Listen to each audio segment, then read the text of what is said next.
Good morning everyone. मैं Rakesh Kapuriya government girls college Neemkathana के इस यूट्यूब चैनल पर आप सबका स्वागत करता हूं। हम भारत का अपोहा तंत्र पढ़ रहे थे और भारत के अपोहा तंत्र में हमने भारत के अपोहा तंत्र को दो भागों में विभाजित किया था, एक हिमालयी अपोहा तंत्र और दूसरा प्रायद्वीपीय अपोहा तंत्र। आज हम इस लेक्चर में बात करेंगे कि प्रायद्वीपीय अपोहा तंत्र की क्या विशेषताएं हैं, कौन कौन सी नदियां हैं, कितने भागों में हम इसको विभाजित कर सकते हैं। इन सब चीज़ों के बारे में एक डिटेल डिस्कशन हम इस लेक्चर में करेंगे। सबसे पहले हम बात करते हैं जो प्रायद्वीपीय पठारी क्षेत्र है, वो प्रायद्वीपीय पठारी क्षेत्र से जो नदियां निकल रही हैं वो मुख्य रूप से सतपुड़ा, पश्चिमी घाट पर्वत और ये वाला जो पठारी क्षेत्र है, चाहे छोटा नागपुर का पठारी क्षेत्र हो, रांची का पठार हो, बस्तर का पठार हो और दंडकारण्य का पठारी क्षेत्र हो, यहाँ से ये नदियाँ निकल रही हैं। इस पूरे प्रायद्वीपीय पठारी क्षेत्र का जो ढाल है वो दक्षिण पूर्व की ओर है। तो ऐसे में अधिकांश जो नदियाँ निकल रही हैं और निकल करके अपवाहित हो रही हैं वो उत्तर पश्चिम से दक्षिण पूर्व की ओर आ रही हैं और बंगाल की खाड़ी में गिरती हैं।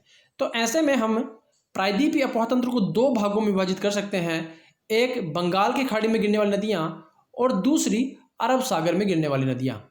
क्योंकि अरावली पर्वतमाला और पश्चिमी घाट के पश्चिम से जो नदियाँ निकलती हैं वो मुख्य रूप से अरब सागर में गिरती हैं या खंबात की खाड़ी वाला जो क्षेत्र है या कच्छ के रण में विलीन हो जाती हैं।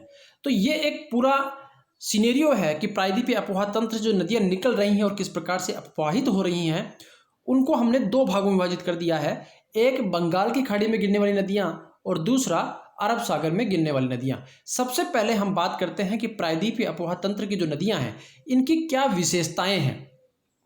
इनकी विशेषताओं को हम 5 पॉइंट के थ्रू समझेंगे कि प्रायद्वीपीय पठारी क्षेत्र की जो नदियां हैं उनकी वास्तव में क्या विशेषताएं हैं। पहला पॉइंट इसमें है कि प्रायद्वीपीय पठारी क्षेत्र से निकलने वाली नदियां अनुवर्ती अपोहा तंत्र का निर्माण कर रही हैं या अनुवर्ती अपोहा प्रतिरूप का निर्माण कर रही हैं। अनुवर्ती अपोहा प्रतिरूप एक ऐसा प्रतिरूप होता है जिसमें नदियां अपने ढाल के अनुसार बहती हैं, नदियां अपने ढाल के अनुसार बह रही हैं, इस प्रकार से बह रही हैं। तो ऐसे प्रतिरूप को अनुवर्ती अपोहा प्रतिरूप कहा जाता है। आपने हिमालय के अध्ययन के दौरान देखा था, जो हिमालयी अपोहा तंत्र हमने देखा था, तो वहाँ देखा था कि वहाँ पर जो नदियाँ हैं वो अनुवर्ती और पूर्ववर्ती दोनों प्रकार के अपोहा तंत्र का या अपोहा प्रतिरूप का निर्माण कर रही थी। लेकिन यहाँ पर प्रायद्वीपीय पठारी क्षेत्र की जो नदियाँ हैं वो अनुवर्ती अपोहा प्रतिरूप का निर्माण करती हैं, अर्थात अधिकांशतः या सभी नदियाँ ढाल के अनुरूप ही बहती हैं। लेकिन फिर भी बीच बीच में चूंकि प्रायद्वीपीय पठारी क्षेत्र का जो नदी क्षेत्र है वो अलग अलग क्षेत्र से उद्गम होता है नदियों का, तो अलग अलग क्षेत्रों में अलग अलग प्रकार के भी अपोहा प्रतिरूप का निर्माण होता है। जैसे कि अरीय प्रतिरूप का निर्माण होता है, नर्मदा, सोन और महानदी जो घाटी हैं ये अरीय प्रतिरूप का निर्माण करती हैं। इसी प्रकार से विंध्यन क्षेत्र की जो नदियां हैं, जो विंध्यन क्षेत्र की नदियां हैं वो आयताकार प्रतिरूप का निर्माण करती हैं। पश्चिमी घाट के पश्चिम से जो नदियां निकलती हैं वो समानांतर अपोहा प्रतिरूप का निर्माण करती हैं। लेकिन एक ओवरऑल व्यू देखें हम पूरे प्रायद्वीपीय क्षेत्र का, तो यहाँ पर अनुवर्ती अपोहा तंत्र का या अनुवर्ती अपोहा प्रतिरूप का निर्माण होता है। तो हम कह सकते हैं कि प्रायद्वीपीय पठारी क्षेत्र से निकलने वाली नदियाँ अनुवर्ती अपोहा तंत्र का या प्रतिरूप का निर्माण करती हैं। दूसरा पॉइंट है, दूसरी विशेषता है कि प्रायद्वीपीय पठारी क्षेत्र से जो नदियाँ बहती हैं वो यू आकार की घाटी का निर्माण कर रही हैं, यू आकार की घाटी का निर्माण कर रही हैं। आपने हिमालय की नदियों के क्रम में देखा था कि वहाँ पर नदियाँ जो पर्वतीय क्षेत्र से निकलती हैं तो वहाँ पर आई प्रकार की, वी प्रकार की, गोर्ज, कैनियन, इस प्रकार की स्थलाकृतियों का निर्माण कर रही थी। लेकिन यहाँ पर प्रायद्वीपीय पठारी क्षेत्र में नदियाँ यू आकार की घाटी का निर्माण कर रही हैं। ऐसा क्यों है? प्रायद्वीपीय क्षेत्र एक प्राचीन स्थल भूखंड है, अतः प्रायद्वीप की जो नदियां हैं वो बहुत ही प्राचीन है और बहुत सालों से अपर्दन करते रहने के कारण नदियां अपने विकास की वर्तमान में अंतिम अवस्था में हैं, अर्थात नदियां बेस लेवल को प्राप्त कर रही हैं। बेस लेवल आप हिंदी में कहते हैं आधार तल को प्राप्त कर चुकी हैं। इसका मतलब यह है कि आधार तल को प्राप्त करने के बाद में नदियां अब अपना जो अपर्दन है वो ऊर्ध्वाधर अपर्दन समाप्त कर देती हैं, यानी कि अपर्दन के बाद में एक निश्चित अपर्दन के बाद में एक ऐसी चट्टान वहां पर आ जाती है जिसको नदी जो है वो अपर्दित नहीं कर पाती है, तो वो एक बेस लाइन होती है। नदी का बेस लाइन होता है समुद्र तल, जो समुद्र तट होता है वो नदी का बेस लाइन होता है, नदी का बेस लाइन होता है समुद्र तल। क्लियर है? तो यहां तक तो प्रायद्वीपीय पठारी क्षेत्र की जो नदियां हैं वो आधार तल को प्राप्त कर चुकी हैं। तो इससे क्या होगा कि नदियों में कम ऊर्ध्वाधर अपर्दन होगा और क्षैतिज अपर्दन अधिक होगा। क्षैतिज अपर्दन यानी कि नदियां जो हैं अब अपनी घाटी को चौड़ा करेंगी, किनारों को, घाटी के जो किनारे हैं उनको चौड़ा करेंगी, जिसके कारण से ये वाला भाग जो इस प्रकार से था, ये वाला भाग और चौड़ा होता जाता है और एक यू आकार की घाटी का निर्माण कर रहा है। कारण क्या है कि यहाँ पर जो नदियां हैं वो अपने विकास की अंतिम अवस्था में हैं, अर्थात तो वृद्ध अवस्था में नदियां हैं, प्रौढ़ अवस्था या वृद्ध अवस्था की नदियां हैं, आधार तल को प्राप्त कर चुकी हैं, जिसके कारण ऊर्ध्वाधर अपर्दन अब संभव नहीं है, अब केवल क्षैतिज अपर्दन होता है, जिसके कारण नदियां जो हैं अपनी घाटी के जो किनारे हैं उनको चौड़ा करती हैं, गहराई में अपर्दन नहीं कर पाती हैं। तो प्रायद्वीपीय पठारी क्षेत्र की नदियां यू आकार की घाटी का निर्माण करती हैं। प्रायद्वीपीय पठारी क्षेत्र में बहने वाली नदियां प्रौढ़ अवस्था की नदियां हैं। प्रायद्वीपीय नदियां मौसमी हैं, प्रायद्वीपीय नदियां मौसमी हैं और प्राय मानसून के काल में ही प्रवाहित होती हैं। मौसमी क्यों है? क्योंकि जो सोर्स ऑफ वाटर है प्रायद्वीपीय नदियों का वो केवल वर्षा का जल है। तो ऐसे में केवल वर्षा काल में ही ये नदियां प्रवाहित होती हैं या जल की मात्रा इनमें अधिक होती है, बाकी समय ये शुष्क रहती हैं, बाकी समय ये शुष्क रहती हैं। हिमालयी नदियों के क्रम में हमने देखा था कि वहाँ पर वर्षा के साथ साथ जो ग्लेशियर होते हैं और ग्लेशियर के पिघलने से हिमालयी जो नदियाँ होती हैं वो सदानीरा रहती हैं, हमेशा बहती रहती हैं, नदियों का जल का जो स्तर है वो लगातार बने रहता है। लेकिन प्रायद्वीपीय नदियों के साथ ऐसा नहीं है। यहाँ की नदियाँ मौसमी होती हैं क्योंकि बरसात के समय में ही इनको जल प्राप्त हो पाता है, जिसके कारण ये नदियाँ केवल एक मौसमी प्रकार की नदियाँ हैं। प्रायद्वीपीय पठारी क्षेत्र से निकलने वाली नदियाँ डेल्टा और एस्चुरी का निर्माण करती हैं, डेल्टा भी बनाती हैं और एस्चुरी का निर्माण भी करती हैं। प्रायद्वीपीय क्षेत्र से जो नदियाँ निकल रही हैं वो नदियाँ, जो नदियाँ पूर्व की ओर बहते हुए बंगाल की खाड़ी में गिरती हैं, ये डेल्टा का निर्माण करती हैं, और जो नदियाँ पश्चिमी घाट के पश्चिम से बहती हैं वो नदियाँ एस्चुरी का निर्माण करती हैं। यानी कि दोनों चीज़ें बनाती हैं, डेल्टा भी बनता है और एस्चुरीज भी बनती हैं। तो कह सकते हैं कि प्रायद्वीपीय पठारी क्षेत्र से जो नदियाँ निकलती हैं वो नदियाँ डेल्टा और एस्चुरी दोनों का निर्माण कर सकते हैं। तो इस प्रकार से हम कुछ 5 विशेषताएं देखी हमने। अनुवर्ती अपोह तंत्र का निर्माण करती हैं, यू आकार की घाटी का निर्माण करती हैं, प्रौढ़ अवस्था की नदियां हैं और मौसमी नदियां हैं, मानसून काल में प्रवाहित नहीं होती। प्रायद्वीपीय पठारी क्षेत्र से निकलने वाली नदियां डेल्टा और एस्चुरी दोनों का निर्माण करती हैं, और प्रायद्वीपीय पठारी क्षेत्र से निकलने वाली नदियां मियांडरिंग करती हुई नहीं चलती हैं, यानी कि सर्पिलाकार मार्ग का अनुसरण नहीं करती हैं, बल्कि ये सीधी बहती हैं। और इस कारण से ये नदियां प्रपाती नदियां होती हैं, जलप्रपात का निर्माण करती हैं। और जलप्रपात का निर्माण जो नदी करती है वहाँ पर पन बिजली विद्युत उत्पादन का, पन बिजली उत्पादन के लिए आदर्श दशाएं होती हैं। यही कारण है कि प्रायद्वीपीय पठारी क्षेत्र से निकलने वाली नदियाँ जल विद्युत उत्पादन के लिए सबसे अच्छी स्थिति प्रदान करती हैं हिमालयी नदियों की तुलना में। अब हमने जो प्रायद्वीपीय पठारी क्षेत्र है इसके पूरे अपोह तंत्र को 2 भागों में विभाजित किया था, एक बंगाल की खाड़ी में गिरने वाली नदियां और दूसरी अरब सागर में गिरने वाली नदियां। यहाँ पर सबसे पहले हम बात करते हैं बंगाल की खाड़ी में गिरने वाली प्रमुख नदियों के बारे में। मैप के थ्रू आप समझे कि इनकी वास्तव में लोकेशन कहाँ है। साथ ही साथ इस मैप में आप ये भी देखेंगे कि उत्तर से दक्षिण एक क्रम आपको विकसित करना है। क्रम आपको याद होना चाहिए कि उत्तर से दक्षिण में कौन कौन सी नदियाँ प्रायद्वीपीय पठारी क्षेत्र में बह रही हैं और बंगाल की खाड़ी में गिर रही हैं। सबसे पहले नाम है दामोदर नदी का। दामोदर नदी के बारे में आपको याद रखना है कि दामोदर नदी डायरेक्ट बंगाल की खाड़ी में नहीं गिरती है। यह नदी गंगा नदी की जो ट्रिब्यूटरी है, एक वितरिका है हुगली नदी, तो हुगली नदी की सहायक नदी है दामोदर नदी। और दामोदर नदी छोटा नागपुर के पठारी क्षेत्र से बहते हुए हुगली नदी में आकर के मिलती है। इसके बाद है स्वर्णरेखा नदी, वैतरणी नदी, ब्राह्मणी नदी, महानदी, गोदावरी, कृष्णा, पेन्नार, कावेरी, वेगई और ताम्रपर्णी। ये वो नदियां हैं जो बंगाल की खाड़ी में गिरती हैं, प्रायद्वीपीय क्षेत्र की नदियां हैं जो उत्तर पश्चिम से बहते हुए दक्षिण पूर्व की ओर आकर के और बंगाल की खाड़ी में अपना जल छोड़ती हैं। क्रम आपको याद रखना है दामोदर, स्वर्णरेखा, वैतरणी, ब्राह्मणी, महानदी, गोदावरी, कृष्णा, पेन्नार, कावेरी, वेगई और ताम्रपर्णी। ताम्रपर्णी, ठीक है। तो बंगाल की खाड़ी में गिरने वाली इन नदियों का क्रम आपको याद रखना है। इसी प्रकार से अरब सागर में गिरने वाली कुछ नदियां हैं, जैसे साबरमती, माही, नर्मदा, तापी, मांडवी, जवारी, शरावती, गंगावेली, पेरियार और भरतपुजा। ये वो नदियां हैं जो पश्चिमी घाट के पश्चिम से या फिर हिमालयी क्षेत्र से या मालवा के पठारी क्षेत्र से निकलती हैं और अरब सागर में जाकर के गिरती हैं। क्रम आपको उत्तर से दक्षिण याद रखना है। साबरमती, माही, तापी, मांडवी, जवारी, शरावती, गंगावेली, पेरियार और भरतपुजा। इसके अलावा राजस्थान के अरावली क्षेत्र से एक नदी आती है, लूनी नदी। और लूनी नदी जो है वो यहाँ इस क्षेत्र में, ये वाला जो क्षेत्र है उसको हम कच्छ का रण कहते हैं, कच्छ का रण कहते हैं। और इस कच्छ के रण में आकर के विलीन हो जाती है। वैसे तो ये नदी एक अंतःस्थलीय प्रतिरूप का निर्माण करती है, अफवाह प्रतिरूप का निर्माण करती है, लेकिन कच्छ का रण भी कभी अरब सागर का ही भाग हुआ करता था। बाद में सिंधु नदी ने अपरदन कर यहाँ पर निक्षेपण करके और इसको एक स्थलीय भाग से जोड़ दिया और तब से एक अंतःस्थलीय अफवाह प्रतिरूप के निर्माण कहा जा सकता है कि लूनी नदी जो है वो अंतःस्थलीय अफवाह प्रतिरूप का निर्माण करती है।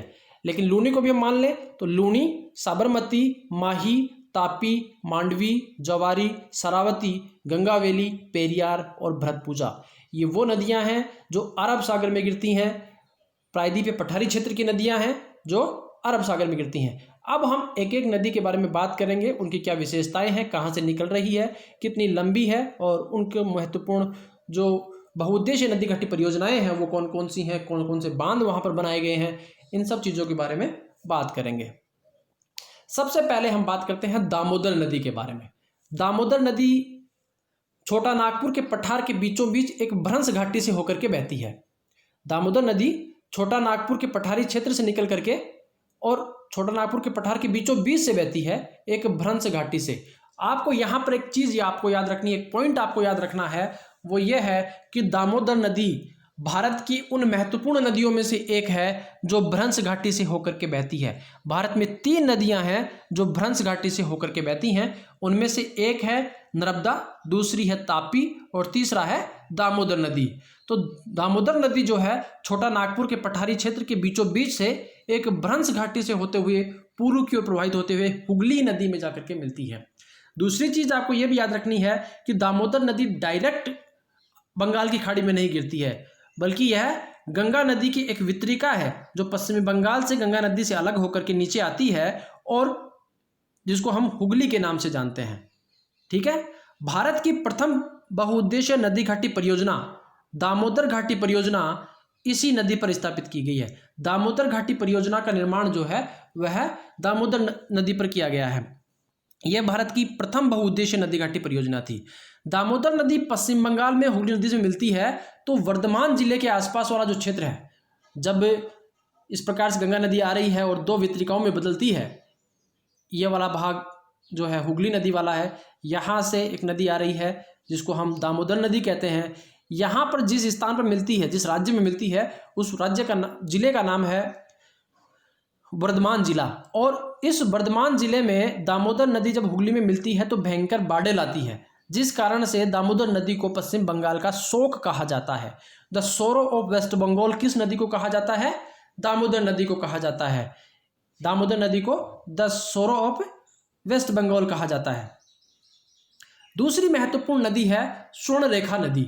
स्वर्णरेखा नदी यह झारखंड की रांची के निकट से निकलती है और उड़ीसा के तट पर अपना मुहाना बनाती है।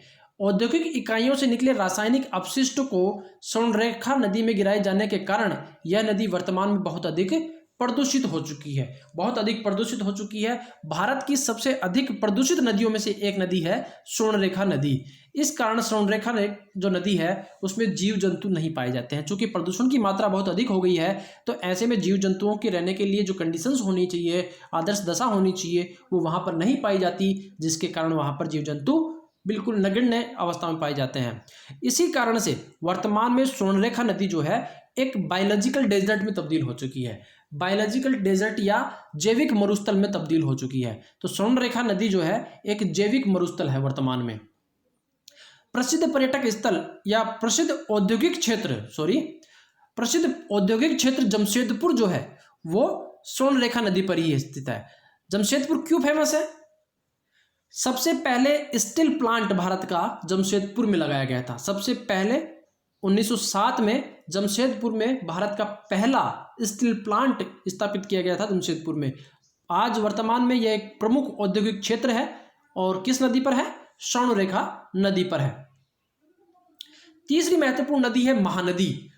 महानदी छत्तीसगढ़ के दंडकारण्य पठार से निकलती है और उड़ीसा के कटक के पास अपना मुहाना बनाती है। ये दंडकारण्य वाला पठारी क्षेत्र है और यहाँ से बहते हुए यह नदी इस प्रकार से कटक के पास में आकर के और बे ऑफ बंगाल में गिरती है। इस नदी का जो घाटी है, इस घाटी को, इस बेसिन को छत्तीसगढ़ बेसिन के नाम से जाना जाता है। छत्तीसगढ़ बेसिन के नाम से जाना जाता है और छत्तीसगढ़ बेसिन या महानदी बेसिन जो है धान की खेती के लिए प्रसिद्ध है। धान की खेती के लिए प्रसिद्ध है। भारत में धान का कटोरा जिस नदी घाटी को कहा जाता है वो महानदी घाटी क्षेत्र है। भारत का धान का कटोरा किस नदी घाटी को कहा जाता है? महानदी घाटी को। धान की खेती के लिए प्रसिद्ध है। ठीक है। गोदावरी नदी दक्षिणी भारत की सबसे लंबी नदी है। गोदावरी नदी दक्षिणी भारत की सबसे लंबी नदी है जिसकी लंबाई 1465 किलोमीटर है। 1465 किलोमीटर है। दक्षिणी भारत की सबसे लंबी नदी गोदावरी, लंबाई 1465 किलोमीटर। गोदावरी नदी को बूढ़ी गंगा भी कहा जाता है। गोदावरी नदी को बूढ़ी गंगा भी कहा जाता है। क्यों कहा जाता है बूढ़ी गंगा? क्योंकि जो विशेषताएं गंगा नदी, उत्तरी भारत में गंगा नदी प्रोवाइड करवाती है, जो आदर्श दशाएं खेती के लिए या रोजगार के लिए गंगा नदी प्रोवाइड करवाती है, दक्षिणी भारत में वही स्थान गोदावरी नदी का है। इसीलिए इसको बूढ़ी गंगा भी कहा जाता है। ठीक है। गोदावरी नदी महाराष्ट्र में पश्चिमी घाट पर्वत के नासिक के निकट, पश्चिमी घाट पर्वत में नासिक के निकट त्र्यंबक नामक स्थान से निकलती है। त्र्यंबक नामक स्थान से निकलती है। उद्गम क्षेत्र जो है वो महाराष्ट्र में पश्चिमी घाट पर्वत के पास में नासिक जिला है और इस नासिक जिले में त्र्यंबक नामक स्थान है जहां से यह नदी निकलती है। एक झरने से होते हुए यह नदी निकलती है। यहां पर आप देख सकते हैं कि यह त्र्यंबक वाला स्थान है महाराष्ट्र के नासिक जिले में, जहां से यह नदी निकल करके आ रही है और ये बहते हुए यहां बंगाल के खाड़ी में गिर रही है। गोदावरी नदी 3 राज्यों से प्रवाहित होती है। गोदावरी नदी 3 राज्यों से प्रवाहित होती है, महाराष्ट्र, तेलंगाना और आंध्र प्रदेश। महाराष्ट्र, तेलंगाना और आंध्र प्रदेश 3 राज्यों में गोदावरी नदी का अपोहा क्षेत्र पाया जाता है। गोदावरी नदी राजमुंद्री कहाँ है? आंध्र प्रदेश में। आंध्र प्रदेश में राजमुंद्री के निकट अपना डेल्टा बनाती है। गोदावरी नदी राजमुंद्री के निकट अपना डेल्टा बनाती है। गोदावरी नदी की कुछ सहायक नदियां हैं, उनके नाम आपको याद रखने हैं। एग्जाम पॉइंट ऑफ व्यू से कई बार ऑब्जेक्टिव जो सवाल होते हैं उनमें इस प्रकार के सवाल आपसे पूछे जा सकते हैं। तो गोदावरी नदी की सहायक नदियां कौन कौन सी हैं? प्रवरा, पूर्णा, वैनगंगा, प्राणहिता, इंद्रावती और मंजीरा। इसके अलावा पेनगंगा। तो प्रवरा, पूर्णा, वैनगंगा, पेनगंगा, प्राणहिता, इंद्रावती और मंजीरा ये वो नदियां हैं जो गोदावरी नदी के जल में अपना जल ला करके डालती हैं, अर्थात वो सहायक नदियां हैं। मंजीरा नदी गोदावरी की एकमात्र सहायक नदी है जो दक्षिण से बह करके आती है, जो दक्षिण से बह करके आती है। मंजीरा नदी गोदावरी नदी की एकमात्र सहायक नदी है जो दक्षिण से होकर के आती है। आप इस मानचित्र में देखें, मंजीरा नदी जो है ये वाला मंजीरा वाला पार्ट है, इस प्रकार से दक्षिण से होकर के आ रही है। बाकी आप देखेंगे कि ये पूरा भाग जो है वो गोदावरी नदी का है। तो जितनी भी नदियां हैं वो सभी नदियां उत्तर से आकर के बह रही हैं, मिल रही हैं, लेकिन केवल मंजरा नदी एकमात्र ऐसी नदी है जो दक्षिण से आकर के और गोदावरी नदी में मिलती है। इसी मंजरा नदी पर निजाम सागर बांध का निर्माण किया गया है। निजाम सागर जो डैम है वो मंजरा नदी पर बनाया गया है, जो कि गोदावरी नदी की एक सहायक नदी है। याद क्या रखना है इसमें आपको कि एकमात्र नदी गोदावरी की जो दक्षिण से बहते हुए आती है और गोदावरी नदी में मिलती है, क्योंकि बाकी सारी नदियां उत्तर से होकर के बह रही हैं। से सभी नदियां उत्तर से आकर के बहती हैं। वैनगंगा गोदावरी की सबसे लंबी सहायक नदी है। वैनगंगा नदी गोदावरी नदी की सबसे लंबी सहायक नदी है। इंद्रावती नदी उड़ीसा से निकलती है और छत्तीसगढ़ में बस्तर के पठार पर बहते हुए तेलंगाना में आकर गोदावरी नदी में मिलती है। तो इंद्रावती नदी भी गोदावरी की सहायक नदी है जो उड़ीसा से निकलती है। उड़ीसा का जो कालाहांडी का जो पठारी क्षेत्र है वहां से इंद्रावती नदी निकलती है। ये छत्तीसगढ़ के बस्तर के पठार में बहते हुए तेलंगाना में आकर के गोदावरी नदी में मिलती है। छत्तीसगढ़ का जगदलपुर शहर जो है, छत्तीसगढ़ का जगदलपुर शहर इंद्रावती नदी के तट पर स्थित है, जो एक प्रसिद्ध सांस्कृतिक और हस्तशिल्प केंद्र है।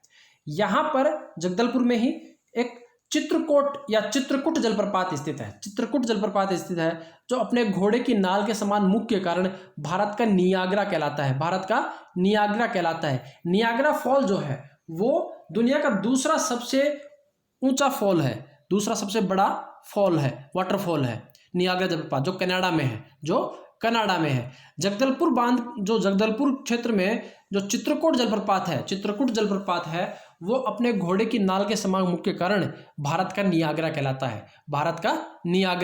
है। कृष्णा नदी भारत की दूसरी सबसे लंबी नदी है। कृष्णा नदी भारत की मतलब दक्षिणी भारत की हम बात कर रहे हैं यहाँ, दक्षिणी भारत की दूसरी सबसे लंबी नदी है। इसकी कुल लंबाई है 1290 किलोमीटर। 1290 किलोमीटर जो है कृष्णा नदी की लंबाई है। इसकी उत्पत्ति पश्चिमी घाट पर्वत के महाबलेश्वर चोटी से होती है। कृष्णा नदी की उत्पत्ति या उद्गम जो है वो पश्चिमी घाट के महाबलेश्वर चोटी से होता है। कृष्णा नदी 4 राज्यों से होकर के बहती है, महाराष्ट्र, कर्नाटक, तेलंगाना और आंध्र प्रदेश। ये 4 राज्य हैं जहां से कृष्णा नदी होकर के निकलती है, यानी कि कृष्णा नदी का जो अपवाद क्षेत्र है वो इन 4 राज्यों में है। कृष्णा नदी विजयवाड़ा के समीप अपना डेल्टा बनाती है। कृष्णा नदी का जो डेल्टा आपको मिलेगा वो विजयवाड़ा के समीप मिलेगा। आंध्र प्रदेश के तट पर कृष्णा और गोदावरी नदियों का डेल्टा आपस में मिल जाता है, कंबाइंड डेल्टा दोनों का हो जाता है आंध्र प्रदेश के तट पर, जहां पर एक लेगून झील का निर्माण हो रहा है, जिसको हम कोलेरू झील के नाम से जानते हैं। क्लियर है? डेल्टा का निर्माण हो रहा है। दोनों नदियों का जो डेल्टा है वो आपस में कहाँ मिल रहा है? आंध्र प्रदेश के तट पर दोनों नदियों का डेल्टा मिल रहा है, जहां पर अनेक प्रकार की लेगून झीलें बन रही हैं, जिनको हम एक जो महत्वपूर्ण झील है उसका नाम है कोलेरू झील। कृष्णा नदी जो है वो पक्षी के पंजे के आकार के डेल्टा का निर्माण करती है, यानी कि इस प्रकार के डेल्टा का निर्माण करती है। नदी जो है वो अनेक प्रकार के धाराओं में बढ़ जाती है, जिसके कारण ऐसा लगता है कि जैसे कोई पक्षी का जो पंजा होता है उस प्रकार की आकृति का निर्माण कृष्णा नदी अपने डेल्टाई क्षेत्र में जाकर के करती है। कृष्णा नदी की सहायक नदियों की हम बात करें तो तुंगभद्रा, घाटप्रभा, मालप्रभा, भीमा, कोयना, मूसी, दूधगंगा और पंचगंगा, ये कृष्णा नदी की सहायक नदियां हैं। नाम आप याद रखेंगे कम से कम, तुंगभद्रा, घाटप्रभा, मालप्रभा, भीमा, कोयना, मूसी, दूधगंगा और पंचगंगा। इसमें कृष्णा नदी की सबसे बड़ी सहायक नदी है तुंगभद्रा नदी कृष्णा नदी की सबसे बड़ी सहायक नदी है, जो तुंगा और भद्रा 2 शाखाओं के मिलने से बनती है। तुंगभद्रा नदी का निर्माण जो है वो तुंगा और भद्रा 2 शाखाओं के मिलने से होता है। इसी नदी पर तुंगभद्रा जल डैम का निर्माण किया गया है। तुंगभद्रा जलाशय का निर्माण जो है वो तुंगभद्रा नदी पर किया गया है। कावेरी नदी कर्नाटक में पश्चिमी घाट के ब्रह्मगिरी चोटी से निकलती है। कावेरी नदी का जो उद्गम है वो ब्रह्मगिरी चोटी है, जो पश्चिमी घाट की एक चोटी है। कर्नाटक तथा तमिलनाडु में बहती है और इसका जो बहाव क्षेत्र है वो तमिलनाडु और कर्नाटक में है। परंतु इसका जो जलग्रहण क्षेत्र है, कैचमेंट एरिया, यानी कि जो इसकी सहायक नदियां हैं वो मुख्य रूप से 4 राज्यों से आ रही हैं, जिसमें कर्नाटक, तमिलनाडु दोनों है और केरल तथा आंध्र प्रदेश 2 और राज्य हैं। तो कावेरी जल विवाद जो है वो केवल 2 राज्यों के विवाद नहीं है, बल्कि इन चारों राज्यों के बीच में विवाद का विषय है, जिसको हम आगे डिस्कस करेंगे। कावेरी नदी को दक्षिणी भारत की गंगा कहा जाता है। कावेरी नदी को दक्षिणी भारत की गंगा कहा जाता है। यहाँ पर आपको एक पॉइंट याद रखना है कि दक्षिणी भारत में बूढ़ी गंगा कहा जाता है गोदावरी नदी को। गोदावरी नदी को बूढ़ी गंगा कहा जाता है, जबकि कावेरी नदी को भारत की दक्षिणी भारत की गंगा कहा जाता है। कई बार कुछ जो बुक्स हैं वो कावेरी नदी को ही दक्षिणी भारत की गंगा भी कहते हैं, या दामोदर नदी को जो है वो दक्षिणी भारत की गंगा कह देते हैं। यहाँ पर आपको कंसेप्ट क्लियर होना चाहिए कि बूढ़ी गंगा गोदावरी है और कावेरी नदी जो है वो भारत की दक्षिणी भारत की गंगा कहा जाता है। कावेरी नदी अपने धान उत्पादन के लिए प्रसिद्ध है। धान उत्पादन के लिए प्रसिद्ध है और इस कारण से इसे दक्षिणी भारत का धान का कटोरा कहा जाता है। नदी घाटी जो क्षेत्र है, कावेरी नदी का जो नदी घाटी क्षेत्र है, उसको दक्षिणी भारत का धान का कटोरा कहा जाता है। आप याद रखेंगे, भारत का धान का कटोरा महानदी घाटी को कहा जाता है। भारत का धान का कटोरा महानदी घाटी को कहा जाता है, जबकि दक्षिणी भारत के धान का कटोरा जो है कावेरी नदी घाटी को कहा जाता है। कावेरी नदी घाटी को कहा जाता है। प्रमुख सहायक नदियों की बात करें हम कावेरी की, तो वह सिमसा, अर्कावती, अमरावती, हेमवती, भवानी, काबिनी और लोकपावनी, ये प्रमुख सहायक नदियां हैं कावेरी नदी की। नाम आपको याद रखने हैं, सिमसा, अर्कावती, अमरावती, हेमवती, भवानी, काबिनी और लोकपावनी। श्रीरंगपट्टनम, तिरुमकुल, शिवसमुद्रम, तिरुचिरापल्ली आदि प्रमुख शहर कावेरी नदी के तट पर स्थित हैं। ये सभी शहर ऐतिहासिक पृष्ठभूमि रखते हैं। याद रखें कि कावेरी नदी पर कौन कौन से शहर स्थित है। श्रीरंगपट्टनम टीपू सुल्तान के लिए प्रसिद्ध है। तिरुमकुल, शिवसमुद्रम, तिरुचिरापल्ली ये प्रमुख शहर हैं जो कावेरी नदी पर स्थित हैं।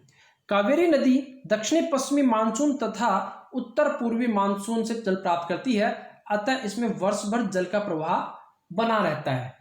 कावेरी नदी दक्षिणी भारत की एकमात्र नदी है जिसमें वर्ष भर जल के प्रवाह में नियमितता पाई जाती है। बाकी की जो नदियां हैं वो मौसमी नदियां होती हैं। कारण क्या है कि कावेरी नदी जो है उसमें वर्ष भर जल का प्रवाह बना रहता है, नियमितता बनी रहती है, फ्लैक्चुअलिटी नहीं पाई जाती उसमें। क्या कारण हो सकता है? इसका कारण है कि इसका उद्गम क्षेत्र कर्नाटक में पश्चिमी घाट पर्वत है और इसका जो मुहाना है वो तमिलनाडु के तट पर है। तमिलनाडु के तट पर है। जब दक्षिणी पश्चिमी मानसून शुरू होता है तो इसकी एक शाखा जो अरब सागरीय शाखा है वो पश्चिमी घाट पर्वत के टक्कर मारती है और वहां पर वर्षा करती है, जिस कारण से दक्षिणी पश्चिमी मानसून से भी इस क्षेत्र में वर्षा होती है और कावेरी नदी जो है इस जल से प्रवाहित होती है। इसके बाद में जब लौटता हुआ मानसून आता है, यानी कि उत्तर पूर्वी जो मानसून आता है वो भारत के तमिलनाडु के तट से आकर के टकराता है, कोरोमंडल से आकर के टकराता है और कोरोमंडल का जो तटीय क्षेत्र है वहां पर कावेरी नदी का अपना मुहाना है। तो ऐसे में दोनों जो भारत के मानसूनी शाखाएं हैं, मानसून जब आता है शुरुआत में दक्षिण पश्चिमी मानसून के रूप में और जब लौटता है उत्तर पूर्वी मानसून के रूप में, तो दोनों समय में कावेरी नदी में जल का प्रवाह बना रहता है। यही कारण है कि कावेरी नदी दक्षिणी भारत की एकमात्र ऐसी नदी है जिसके जल में वर्ष भर प्रवाह बना रहता है, साथ ही प्रवाह में अनियमितता नहीं पाई जाती है। बहुत ज्यादा अनियमितताएं वहां नहीं पाई जाती हैं। वेगई नदी तमिलनाडु में वरुक्षनाथ पहाड़ी से निकलती है। वेगई नदी। मदुरई जो शहर है, मदुरई शहर जो है वो वेगई नदी पर स्थित है। मदुरई तमिलनाडु का प्रमुख व्यावसायिक और सांस्कृतिक शहर है। यह शहर मीनाक्षी मंदिर के लिए प्रसिद्ध है। मीनाक्षी मंदिर जो एक विश्व प्रसिद्ध मंदिर है वो मदुरई शहर में है और यह एक तमिलनाडु का शहर है। और कौन सी नदी पर स्थित है? वेगई नदी पर स्थित है। इसके अलावा ताम्रपर्णी नदी जो है वो अगस्त्यमलाई चोटी से निकलती है। याद करें अगस्त्यमलाई चोटी, जब हम प्रायद्वीपीय पठारी क्षेत्र की चोटियां पढ़ रहे थे तो हमने कार्डेमम की चोटी पढ़ी थी और उस कार्डेमम की चोटी का जो दक्षिणी भाग है वो अगस्त्यमलाई की चोटी कहलाती है और वहां से एक नदी निकलती है जिसको हम ताम्रपर्णी नदी कहते हैं, जो मन्नार की खाड़ी में आकर के अपना जल छोड़ती है, मन्नार की खाड़ी में गिरती है। धन्यवाद आप सबका।